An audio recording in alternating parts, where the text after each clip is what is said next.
Background remove নিয়ে আমাদের আগে অনেক সময় নষ্ট করতে হতো। ধরুন ফটোশপ দিয়ে করতে গেলে অনেক বেশি সময়ের প্রয়োজন পড়তো। আর নিখুঁতভাবে করতে গেলে ধরুন একটা ছবির ব্যাকগ্রাউন্ড রিমুভ করতে অনেক সময় ধরুন ঘন্টাও পেরিয়ে যেত, বাট পারফেক্টলিভাবে রিমুভ করা হতো না। বাট এখন আমাদের জন্য ব্যাপারটা খুবই ইজি হয়ে গিয়েছে, যে ব্যাকগ্রাউন্ড রিমুভ এখন জাস্ট হাতের মতোই, জাস্ট 10 সেকেন্ডের ব্যাপার। তো আজকের ভিডিওটা খুবই স্পেশাল হতে যাচ্ছে।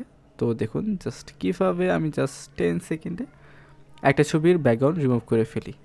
এই জন্য যেটা করতে হবে, যে টুলটা বের করতে হবে সেটা হচ্ছে অ্যাডোবি কোম্পানির একটা টুল, অনলাইন টুলস। জাস্ট সার্চ করবেন অ্যাডোবি ব্যাকগ্রাউন্ড রিমুভার। অলরেডি দেখতে পাচ্ছেন অ্যাডোবি ব্যাকগ্রাউন্ড রিমুভার চলে এসেছে। জাস্ট আমি এটা সার্চ করি এবং ফার্স্ট যে ওয়েবসাইটটি আছে adobe.com-এ, সেখানে ক্লিক করবেন। এই তো remove the background from image for free, এটা জাস্ট এখন ফুললি ফ্রিতে চলতেছে। জানি না এটা প্রিমিয়াম হবে কি না, বাট এখন এটা ফুললি ফ্রি, তো এটা ইউজ করতে পারেন। Just upload your photo. So just এখানে একটা ছবি এখানে আমি একটা ছবি আপলোড দিয়ে দেখাচ্ছি যে আসলে অবস্থাটা ব্যাপারটা কেমন এবং কোয়ালিটিটা কেমন হয়। তো আমি জাস্ট এই ছবিটা রিমুভ করার জন্য এখানে আমি একটু ওয়েট করবো 10 সেকেন্ড।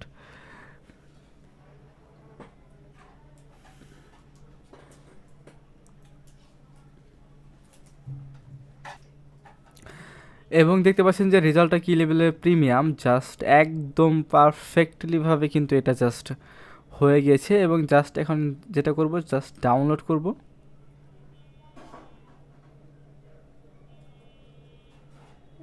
এটা ডাউনলোড হচ্ছে।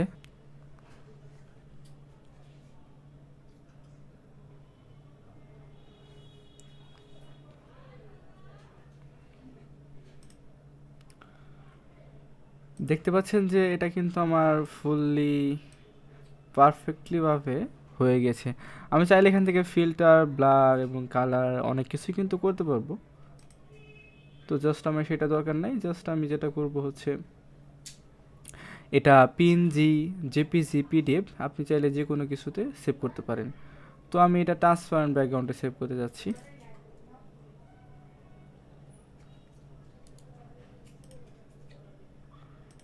এই দেখতে পাচ্ছেন যে আমার ছবিটা কিন্তু ট্রান্সপারেন্ট ব্যাকগ্রাউন্ডে সেভ হয়ে গেছে এবং কি পারফেক্টভাবে এটা হয়েছে তা আপনারা দেখতেই পাচ্ছেন।